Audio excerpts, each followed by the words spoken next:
Indonesia Incorporation adalah pengelola satu-satunya BUMN yang sekarang dipegang oleh Kementerian BUMN. Bahkan gagasan ini adalah suatu bentuk transformasi radikal dari pengelolaan BUMN yang sama sekali terlepas dari cara pandang yang birokratis.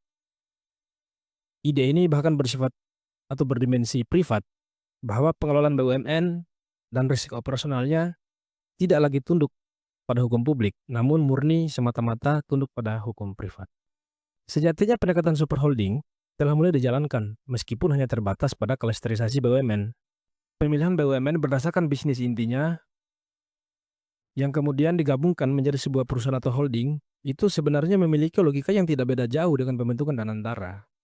Namun yang menjadi perbedaan yang paling substantif adalah ide Danantara ini menempuh jalur yang jauh lebih radikal, yakni menggabungkan semua BUMN di Indonesia, kemudian tunduk pada satu BUMN raksasa, yaitu Danantara ini.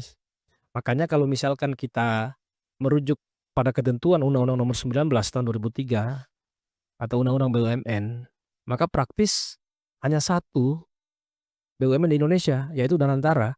Selebihnya adalah anak perusahaan BUMN yang secara hukum tidak lagi berkategori sebagai BUMN. Oleh karena itu kalau misalkan Danantara ini betul-betul dibentuk ya, karena sekarang ini kan Presiden belum mensahkan lembaga baru ini. Selain dia sebagai pengelola aset, namun juga sebagai pengelola investasi, dia akan betul-betul sangat kuat. Padahal kan kita tahu, segala sesuatu yang terlampau kuat itu tidak akan baik hasilnya. Dulu kalau kita masih ingat, pada tahun 1975, Pertamina melakukan korupsi besar-besaran, bahkan nyaris membuat negara itu menjadi bangkrut. Bayangkan saja, utang jangka pendek Pertamina pada saat itu sejumlah 10,5 miliar US dollar. Hal ini beda sangat jauh kalau bahkan kita bandingkan dengan kemampuan keuangan negara.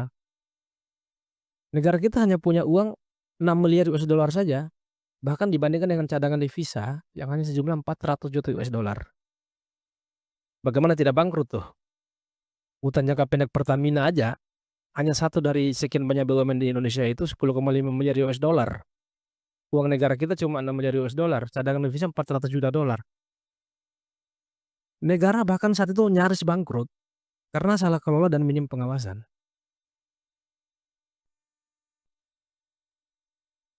Maka apabila kemudian Danantara ini betul-betul dibentuk ya, dan konon katanya kan dia memiliki fungsi untuk melakukan investasi, reinvestasi, dan kerjasama dengan pihak lainnya, sebenarnya memang dia punya risiko yang cukup tinggi untuk menjadi beban bagi keuangan negara.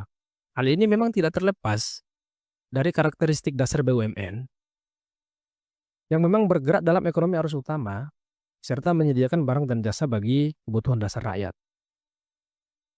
Bahkan dalam kondisi yang terburuk, persoalan di BUMN akan berdampak sangat nyata terhadap perekonomian negara, membatasi produktivitas dan pertumbuhan ekonomi. BUMN justru hanya akan menjadi beban bagi negara. Ini sebenarnya kesimpulan dari hasil riset yang dilakukan oleh Anja Baum dan kawan-kawan pada tahun 2020 yang kemudian disampaikan dalam International Monetary Fund dalam sebuah paper yang berjudul Managing Fiscal Risk from State-Owned Enterprises.